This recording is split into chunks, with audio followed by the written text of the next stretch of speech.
سيدنا كريم صلى الله عليه وسلم سيدنا كريم صلى الله عليه وسلم سيدنا كريم صلى الله عليه وسلم سيدنا كريم.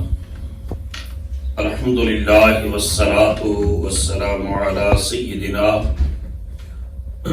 ومولانا وملجأنا ومأوانا محمد صلى الله عليه وسلم النبي الأمي العربي القرشي الحاشمي الأبطحي المكي المدني التحامي الشاهد المشهود الولي المقرب.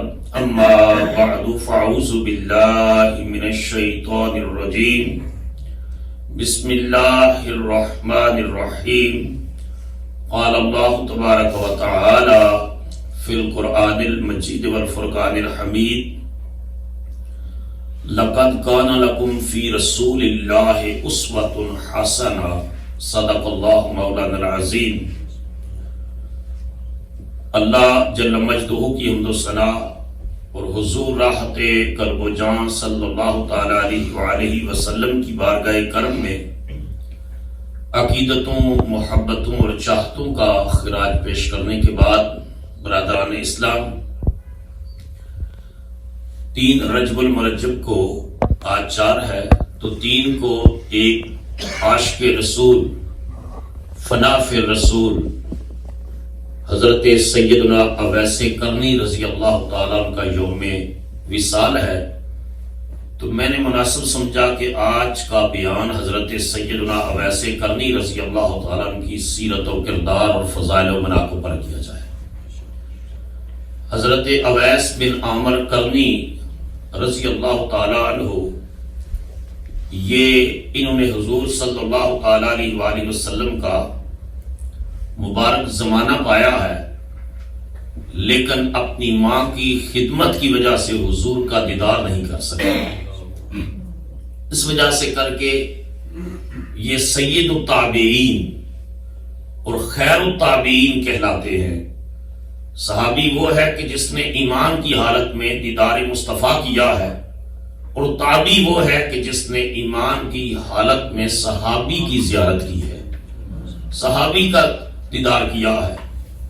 تو آپ حضور صلی اللہ تعالیٰ علیہ وآلہ وسلم سے بے پناہ محبت رکھتے تھے، اور یہ امر واقعہ ہے کہ کبھی کبھی پاس رہنے والا وہ فیض نہیں پا سکتا جو دور رہنے والا پا سکتا ہے.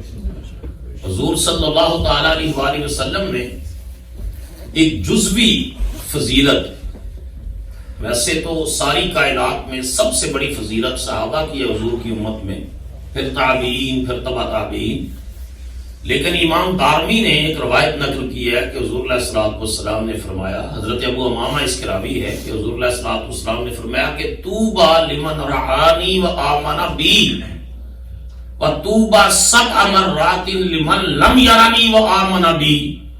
ایک بار خوشخبری اور مبارکباد ہے اس شخص کے لیے کہ جس نے مجھے دیکھا اور میری ذات پر ایمان لے آیا، اور 7 بار مبارک ہے، خوشخبری ہے اس کے لیے جس نے مجھے دیکھا نہیں پھر بھی ایمان لایا. سبحان اللہ.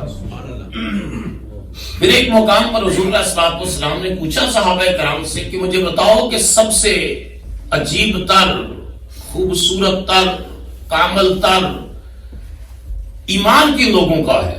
کامل و اکمل ایمان تو صحابہ کا ہی ہے، لیکن عجیب تر ایمان. تو انہوں نے عرض کی یا رسول اللہ صلی اللہ علیہ وسلم، عجیب تر ایمان تو ہمارا ہے کہ ہم حضور پر ایمان لائیں. حضور علیہ السلام نے ارشاد فرمایا کہ تم نے دیکھا کہ میری انگلی اٹھی اور چاند کے 2 ٹکڑے ہو گئے، تم نے دیکھا سورج کو پلٹتے ہوئے، تم نے دیکھا کنکریوں کو کلمہ پڑھتے ہوئے، تم ایمان لائے. میں عجیب تر ایمان پوچھتا ہوں. تو عرض کی انبیاء اور رسل کا، فرمایا انبیاء کی طرف اللہ کی وحی آتی ہے، اللہ کا پیغام آتا ہے. عرض کی یا رسول اللہ فرشتوں کا؟ فرمایا فرشتے تو ہر وقت اللہ کے انوار و تجلیات میں غوطہ زن رہتے ہیں، اللہ کے قرب میں رہتے ہیں. تو عرض کی یا رسول اللہ اس سے آگے تو ہم نہیں بتا سکتے کہ پھر اور کس کا ایمان عجیب تر ہوگا. تو سرکار دو جہاں صلی اللہ علیہ وسلم نے ارشاد فرمایا عجیب تر ایمان ان لوگوں کا ہوگا جنہوں نے مجھے دیکھا نہیں پھر بھی محبت کریں گے، کہ جنہوں نے میری ظاہری آیات کا زمانہ نہیں پایا پھر بھی پیار کرنے والے ہیں. تو یہ ایک خوشخبری ہے ان لوگوں کے لیے جو بن دیکھے کملی بارے پر ایمان لاتے ہیں.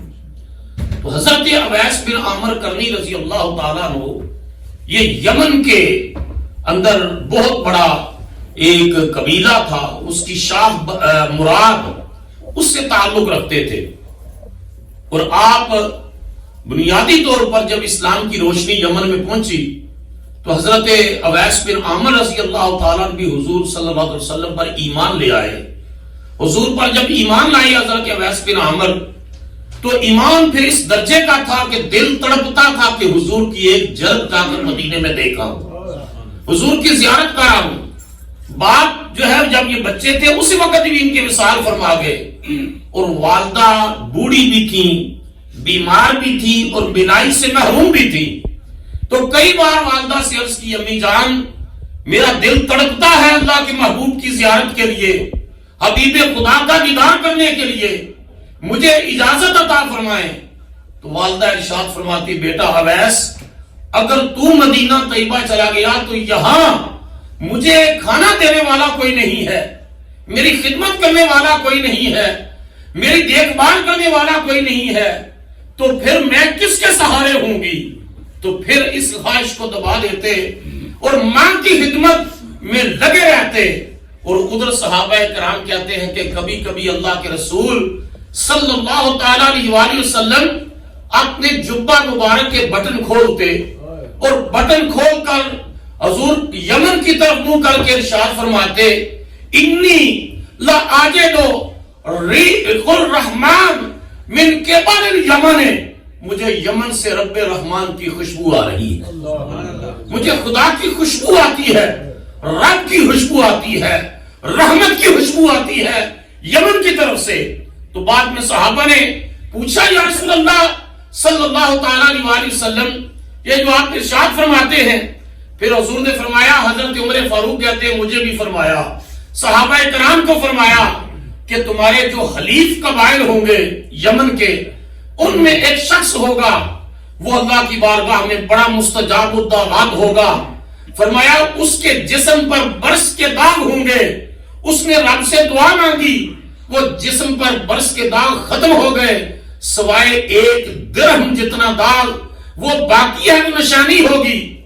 اور حضرت اویس کرنی کے بارے میں اللہ کے محبوب اپنے غلاموں کو نشانیاں بتا رہے تھے اور فرمایا حضرت عمر سے کہ جب تمہاری ان سے ملاقات ہو تو وہ اللہ کا بڑا مقبول بندہ ہے، اے عمر تو ان سے اپنی بخشش کی دعا کروانا. اور ان کا درجہ یہ ہے کہ اگر وہ اللہ کی بارگاہ میں کسی بات پر قسم اٹھا دینا تو اللہ ان کی قسم کو ضرور پورا کرتا ہے. اور یہ تو حضور علیہ الصلوۃ والسلام نے اپنی امت کے دیگر صلحاء اور اولیاء کے بارے میں فرمایا ہے کہ اللہ کے کچھ بندے ایسے ہیں ربما اغبارا اشعثا، ان کے بال بکھرے ہوتے ہیں، ان کی حالت پراگندہ ہوتی ہے، ان کے لباس، ان کی گاڑی، ان کے گھر، ان کے رہن سہن، ان کے لباس سے کوئی ان کے روحانی مقام کا اندازہ نہیں لگا سکتا.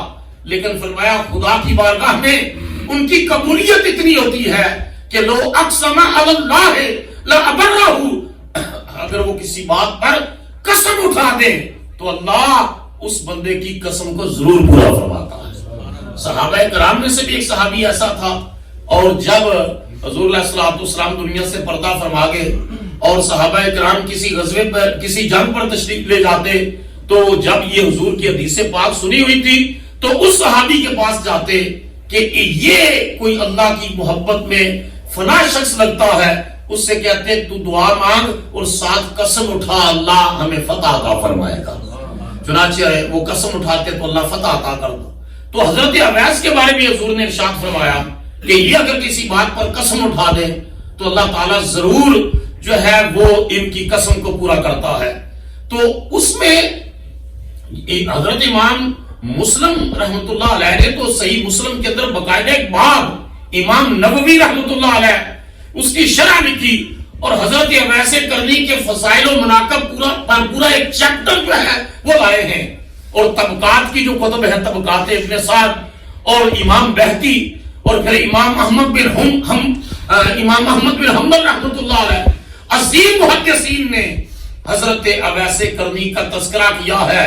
جو اولیاء کے تذکرے کی کتابیں ہیں جن میں کشف المحجوب ہے حضرت داتا گنج بخش علی اجمیری نے لکھی ہے. حضرت داتا صاحب نے بھی حضرت اویس کرنی کا ذکر بڑی محبت کے ساتھ کیا. حضرت بابا فرید الدین عطار رحمت اللہ تعالی علیہ انہوں نے بھی حضرت اویس کرنی کا ذکر کیا ہے. جتنے اولیاء کاملین ہیں صالحین ہیں حضرت اویس کرنی کا ذکر اس وجہ سے کرتے رہے کہ حضور نے فرمایا کہ ان کی دعا سے اللہ انسان کی بخشش کرتا ہے. اور حضرت علی اور حضرت عمر کو تو حضور نے واضح طور پر فرمایا جب حضور کی حیات ظاہری کا آخری وقت آیا تو عرض کی یا رسول اللہ آپ کا جو پیراہن ہے آپ کا جو جبہ مبارک ہے ہم آپ کے بعد کس کو عطا فرمائیں؟ تو حضور نے فرمایا یمن میں میرا غلام اور عاشق رہتا ہے یہ جبہ اس کو عطا کرنا. اور سیدنا فاروق اعظم رضی اللہ تعالیٰ عنہ حضرت علی شیر خدا کرم اللہ وجہ کریم کو ساتھ لے کر کے وہاں گئے. لوگوں سے پوچھا کہ اویس حضرت اویس سے ملنا ہے. انہوں نے کہا یہاں تو کوئی حضرت اویس نہیں ہے. اویس بن عامر ایک دیوانہ سا ہے. جب لوگ ہنستے ہیں تو وہ روتا ہے جب لوگ روتے ہیں تو وہ ہنستا ہے. بکریوں اور بھیڑوں کو چراتا رہتا ہے. دیوانہ سا ہے. آپ کو اس سے کیا کام؟ انہوں نے کہا وہی دیوانہ تو رب کا محبوب ہے ہم نے اسی سے تو ملاقات کرنی ہے. اور کہا کہ بات بتائیں کہاں ہے؟ کہا وہ کہیں بکریاں چلا رہا ہوگا. امیر سیدنا فاروق اعظم رضی اللہ تعالیٰ عنہ اور حضرت علی المرتضیٰ رضی اللہ تعالیٰ عنہ ان سے ملاقات کے لیے گئے. دیکھتے ہی جب دیکھے برس کے جو ہے وہ دن جتنا برس کا داغ ہے جو ہے تو حضرت فاروق اعظم نے پہچان لیا یہ نشانیاں تھی جو میرے آقا نے عطا فرمائی تھی. اور اس وقت پر جبہ عطا کیا اور پھر سوالات کرتے رہے پوچھتے رہے نبی کریم صلی اللہ تعالی علیہ وسلم کے بارے میں. حضرت اویس پوچھتے رہے اور یہ اس سے پوچھتے کہ اتنی محبت ہے تو حضور سے ملاقات ہی کی ہوتی. کہا ایک مرتبہ ماں کی اجازت لے کر کے حاضر ہوا تھا لیکن ماں نے کہا تھا اگر جلدی واپس آنا ہے. اور میں مدینہ طیبہ حاضر ہوا حضور تشریف فرما نہیں تھے اور ماں کا حکم ذہن میں تھا میں واپس چلا گیا ملاقات نہیں ہو سکی. اور جب یہ حضرت عمر نے حضرت علی نے اور سوالات کیے نا تو یہ دیوانہ اپنے جذب اور مستی میں آ گیا. کہا عمر اور علی تم نے میرے مصطفیٰ کو دیکھا ہوا ہے؟ دیکھا ہوا ہے. کہا جیسے سنتے تھے اویس دیوانہ ویسا ہی نکلا. ہم سے پوچھتا ہے کہ ہم نے دیکھا ہوا کہ نہیں دیکھا ہوا. اب دو باتیں آتی ہے جو ہم نے پوچھی. ایک بات آتی ہے بتاؤ میرے آقا کریم کے یہ جو ابرو تھے یہ آپس میں جڑے ہوئے تھے یا جدا جدا تھے؟ اب یہ حیران ہو گئے. اور دوسرا پوچھا کہ حضور کی داڑھی مبارک میں بال کتنے سفید تھے؟ یہ حیران ہوئے کہ ہم تو گر نہیں رہے تھے. حضرت وہ دونوں باتیں حضرت اویس کرنی نے حضرت عمر اور حضرت علی کی خدمت میں عرض کی اور کہا کہ حضور کے اگر کوئی پاس بیٹھا ہوتا تو وہ جدا نظر آتے. جب دور سے کوئی حضور کو دیکھتا تو وہ جڑے ہوئے ابرو نظر آتے تھے. اور پھر یہاں تک جلال میں آ کر محبت میں آ کر کہا واللہ ما کرا الا ذل محمد. عمر اور علی خدا کی قسم نے تم نے 63 سال جو دیکھا ہے نا وہ نبی کا سایہ دیکھا ہے. حقیقت مصطفیٰ تو تم دیکھ ہی نہیں سکتے. یہ حضرت اویس کرنی نے کہا حقیقت مصطفیٰ تمہاری نظروں سے اجل رہی. وہ یہ تو ایک پردہ تھا اس جمال کا عکس تھا وہ مظہر حسن ربوبیت تھے. تم جو دیکھتے رہے وہ تو عکس دیکھتے رہے. حقیقت حسن محمد اگر آشکارا کر دی جاتی تو کسی کی آنکھ میں تاب ہی نہ تھی کہ حضور کا دیدار کر سکتا. دیکھو نا غلام کی شان یہ ہے. حضرت یوسف علیہ السلام جو پیچھے نماز پڑھنے والے ہیں کہ لوگ انگلیاں جو ہے عورتیں مصر کی قرآن کہہ رہا ہے قطعنا ایدیہن، انہوں نے انگلیاں کاٹ لی. اگر حضرت یوسف کے جمال کا یہ عالم ہے تو جمال مصطفیٰ کا عالم کیا ہوگا. حضرت سیدنا اویس قرنی رضی اللہ تعالیٰ پھر حج پر تشریف لے گئے اور وہاں بھی پھر حضرت عمر فاروق سے ملاقات ہوئی اور حضرت عمر فاروق نے ان کے سامنے پھر وہ حدیث مبارکہ بیان کی. انہوں نے کہا آپ کی والدہ تھی، کہا جی. آپ کا تعلق مراد قبیلے سے ہے جی.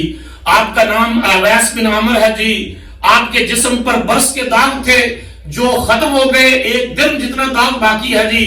تو کہا کہ ہمیں آقا کریم صلی اللہ علیہ وسلم نے فرمایا تھا کہ تمہارے حلائی جو حلیف قبائل ہے ان میں سے قبیلہ مراد کا ایک شخص جو ہے وہ تمہارے پاس جب بھی آئے گا تو اس سے بخشش کی دعا کروانا.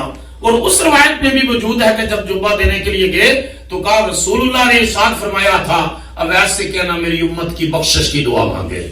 اور انہوں نے فوراً دعا مانگی اور روایات کے تحت قبیلہ مدر اور قبیلہ ربیہ کی بکریوں کے بالوں کے برابر مصطفیٰ نے خوشخبری دی تھی کہ اللہ اویس کی دعا سے میری امت کے لوگوں کی بخشش فرمائے. پھر سیدنا فاروق اعظم نے اپنے دور خلافت میں حضرت اویس بن کرنی سے حضرت اویس بن عامر کرنی سے حج کے موقع پر کہا آپ میری امت کی بخشش کی دعا مانگے. اور انہوں نے کہا کہ آپ امیر المومنین ہیں. کہا نہیں، میرے آقا نے مجھے حکم دیا تھا کہ عمر اگر ہو سکے تو اویس بن عامر سے اپنی بخشش کی دعا کروانا. اب وہ ہاتھ اٹھا کر حضرت فاروق اعظم کی بخشش کی دعا مانگتے ہیں. اور آپ اندازہ کریں کہ پھر حضرت فاروق اعظم نے پوچھا، اور چونکہ والدہ وصال فرما گئی، اب اس پابندیوں سے آزاد ہو گئے، اب جہاں بھی شہرت ہوتی تو وہاں سے نکل کر نئی بستی میں جا کر ٹھکانہ لگا لیتے. تو حضرت فاروق اعظم نے پوچھا اب آپ یہاں سے حج سے فارغ ہو کر کہاں جانا چاہتے ہیں؟ تو آپ نے ارشاد فرمایا امیر المومنین میں کوفہ جانا چاہتا ہوں.